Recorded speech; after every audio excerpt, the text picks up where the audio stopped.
Hello, all, and welcome to our second week of this moral theology course.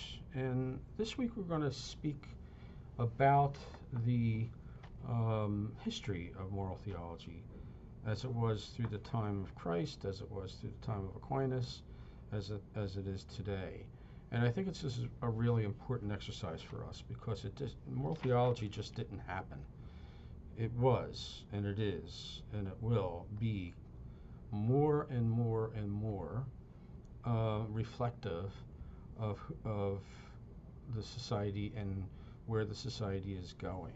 It's just like any organism. Organisms that we know of move, grow, and change. They don't change in substance. A rose will always be a rose, but it changes. It changes from a bud to a full-blown rose. Until then, it withers and dies on the vine. It's the same thing with moral theology. It's not going to change in substance. It's not going to be a departure of what we always knew. It's going to be an addition. It's going to be a deeper reality of it all. It's going to be it's going to be an adaptation of the realities that we're faced with today. And so let's take a look at something very contemporary. Okay, we've always had prohibitions, even in Old Testament times, of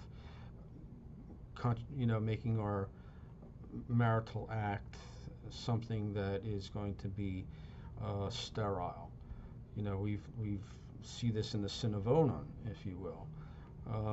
That's in the Old Testament. We moved and we grew with that understanding and that reality, and then all of a sudden, back in the '60s, now we have more technologies that could do it in different ways. And so, Humanae Vitae, St. Paul VI, needed to address that and address it in a way that was going to reflect what we always knew, but put it into an application that's new for us now. And then moving forward 20 years later, we had to have the same conversation, the same discussion about in vitro fertilization. And so now what we always knew from Humanae Vitae, from the times of the Old Testament, from all these things, now we need to come to terms with, okay, what about this application?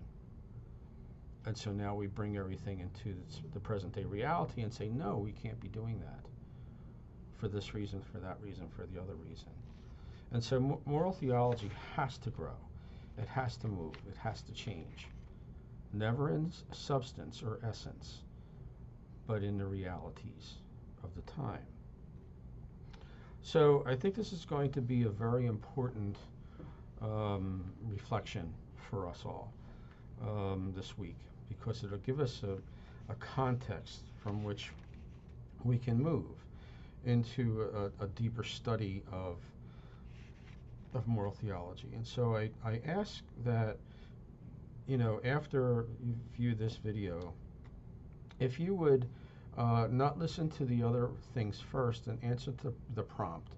It'll give you it'll give me too a way to assess, if you will, our understandings of the history of moral theology and how we could begin now to let that assessment guide our viewing and our learning and our growing together with all this. So God bless you, and I'm looking forward to some vibrant conversations this week.